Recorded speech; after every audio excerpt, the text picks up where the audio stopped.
आज हम इस लेक्चर के अंदर देखने वाले हैं एक क्वेश्चन जो कि पंपिंग लेमा का है। ठीक है, सो क्वेश्चन क्या आता है, explain the pumping lemma with the help of diagram to prove that the given language is not a regular language. तो ये जो मेरी लैंग्वेज है वो रेगुलर लैंग्वेज नहीं है, ये मेरे को प्रूफ करके देना है। So first of all pumping lemma क्या होता है? तो पंपिंग लेमा जो है एक नेगेटिव टेस्ट के लिए है। ठीक है, एक नेगेटिव टेस्ट के लिए है।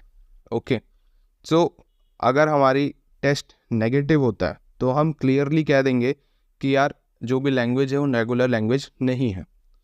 और अगर टेस्ट पॉजिटिव निकलता है तो हम बता नहीं पाएंगे, हम क्लियरली नहीं कह सकते कि वो रेगुलर लैंग्वेज है या नहीं है। तो हमारे लिए बेनिफिट क्या होगा कि हम टेस्ट को नेगेटिव लेके आएँ, जिससे हम कह देंगे कि जो भी रेगुलर लैंग्वेज है वो नहीं है। ठीक है, तो हम तभी कह पाएंगे जब वो टेस्ट नेगेटिव कहलाएगा। और हमको क्या ही बताना है, नॉट बताना है, मतलब नेगेटिव टेस्ट करना है। ठीक है, तो ज़्यादातर जो क्वेश्चन होंगे पंपिंग लेमा के वो नॉट वाले ही आएंगे। क्या बात समझ में आ रही? क्योंकि हमारा टेस्ट क्या करेंगे, हम नेगेटिव करने का ट्राई करेंगे। ओके, सिंपल हो गया। यस, अब हम इस लैंग्वेज को ब्रेक करते हैं। तो फर्स्ट ऑफ ऑल हमको लैंग्वेज गिवन है। ठीक है, लैंग्वेज मेरे को इस टर्म में गिवन है कि 0 की पावर n, 1 की पावर n और m की पावर n, और m और n दोनों क्या है, पॉजिटिव है, ग्रेटर देन 0 है। बहुत बढ़िया। तो हम सबसे पहले क्या करेंगे, हम स्टेप 1 में इसको अज्यूम करेंगे कि ये जो मेरी लैंग्वेज है, थोड़ी देर के लिए अज्यूम करेंगे, जो लैंग्वेज है वो एक रेगुलर लैंग्वेज है। ठीक है, इज़ अ रेगुलर लैंग्वेज, ये शॉर्ट फॉर्म में RL मतलब रेगुलर लैंग्वेज है। And language have a pumping length p, तो हम इसको थोड़ी देर के लिए लेंथ p मान लेंगे। अब सेकंड स्टेप क्या होगी? सेकंड स्टेप बहुत ज़्यादा सिंपल है। सेकंड स्टेप क्या कहेगी कि हम एक स्ट्रिंग अज्यूम करेंगे, थोड़ी देर के लिए उसको w मान लेते हैं, और वो क्या होगी, a की पावर या जो भी है मेरी 0 की पावर p। ठीक है, मैं इसको फिर से लिख लेता हूँ, स्ट्रिंग w लेंगे जो होगी 0 की पावर p, 1 की पावर p और m की पावर p। जो भी मेरा ये गिवन है, ठीक है, उसमें मैं n की जगह पे p पुट कर दूंगा। That's it. और हमें पता है कि लैंग्वेज कैसे बनती है, लैंग्वेज बनती है सेट ऑफ स्ट्रिंग से। तो मेरी ये स्ट्रिंग जो है वो बिल्कुल इसका पार्ट होगी, बिल्कुल होगी। अगर मैं यहाँ पे 0 पुट करूँगा तो लैंग्वेज कैसी बनेगी बताता हूँ मैं। अगर मैं 0 पुट करूँगा p की जगह तो इसकी पावर 0, ठीक है, इसकी पावर 0 और m की पावर 0, मतलब ये बन गया मेरा एक एप्सिलॉन। ठीक है, और ये क्या होगा, अगर 1 पुट करूँगा तो 0 1 और m बनेगा, 2 पुट करूँगा 0 0 1 1 m बनेगा। ऐसे ही करके ये मेरी पूरी लैंग्वेज तैयार हो जाएगी। क्या बात समझ में आ रही है? हाँ भैया समझ में आ रही है। तो मतलब एक वैलिड स्ट्रिंग बन चुकी है। तो मैं इसको थोड़ी देर के लिए p बना दूंगा। अब जो स्टेप 3 है, पंपिंग लेमा को टेस्ट हम इसी तरीके से करते हैं। तो स्टेप 3 में मैं क्या करूँगा, डिवाइड कर दूंगा मेरी जो स्ट्रिंग है, divide the string into w into 3 parts. अब ये 3 पार्ट्स में हम डिवाइड कर रहे हैं, ऐसा ज़रूरी नहीं कि हर बार वो इक्वल पार्ट्स में डिवाइड हो, और 3 पार्ट्स को हम लिख देते हैं x, y एंड z। ठीक है, समझ में आई बात? हाँ भैया समझ में आ गई। तो जो भी मेरी ये स्ट्रिंग है उसको मैं 3 पार्ट्स में ब्रेक डाउन करूँगा। अब वो ज़रूरी नहीं है कि तीनों पार्ट इक्वली ब्रेक डाउन हो, मतलब कि x में 2 वैल्यू चले जाए, y में 2 वैल्यू चले जाए, z में 2 वैल्यू चले, ऐसा ज़रूरी नहीं है। अभी हम टेस्ट करेंगे, अभी आपको पता चलेगा कैसी बात कर रहे हैं भैया। ठीक है, समझ में आया? तो लेट सपोज मैं p की वैल्यू मान लेता हूँ थोड़ी देर के लिए 3। जैसे ही मैं यहाँ पे 3 पुट करता हूँ तो देखो यहाँ पे 3 पुट करके देखो, 0 की पावर 3 मतलब 3 बार 0 लिखेंगे, ऐसे 1 3 बार लिखेंगे और m 3 बार लिखेंगे। करके देखते हैं।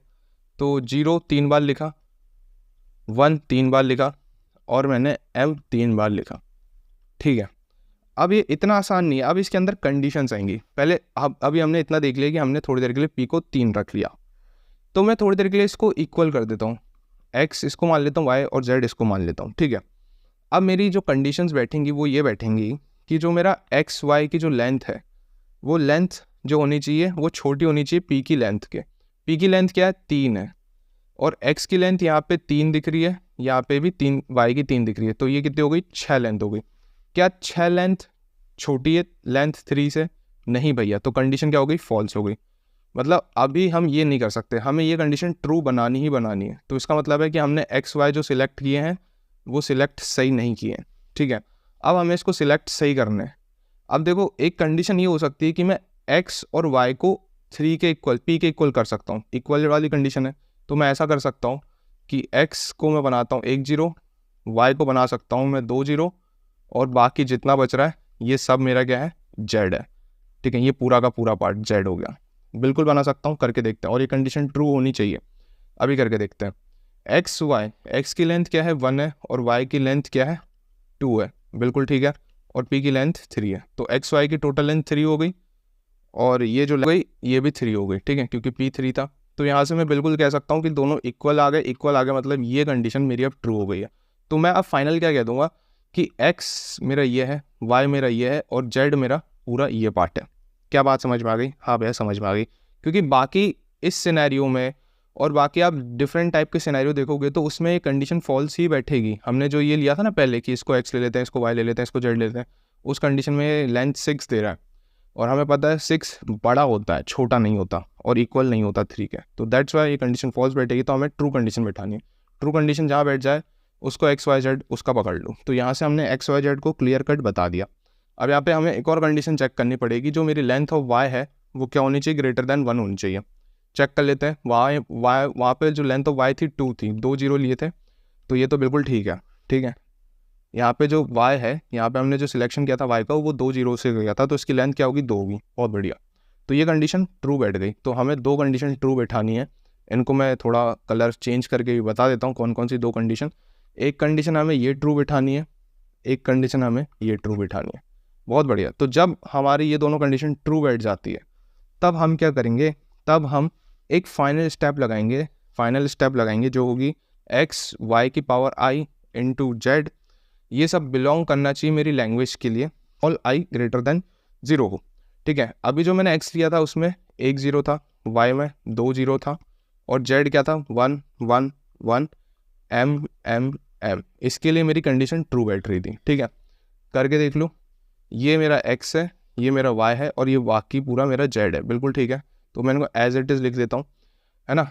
अब मैं i की वैल्यू क्या करता हूँ, बढ़ा देता हूँ। सपोज मैंने 2 रखी, जैसे मैंने आई 2 रखा, 0 1 2 3 4, क्योंकि इसकी पावर क्या आ गई 2 आ गई, है ना। 4 0 हो गए, 1 1 1 m m m।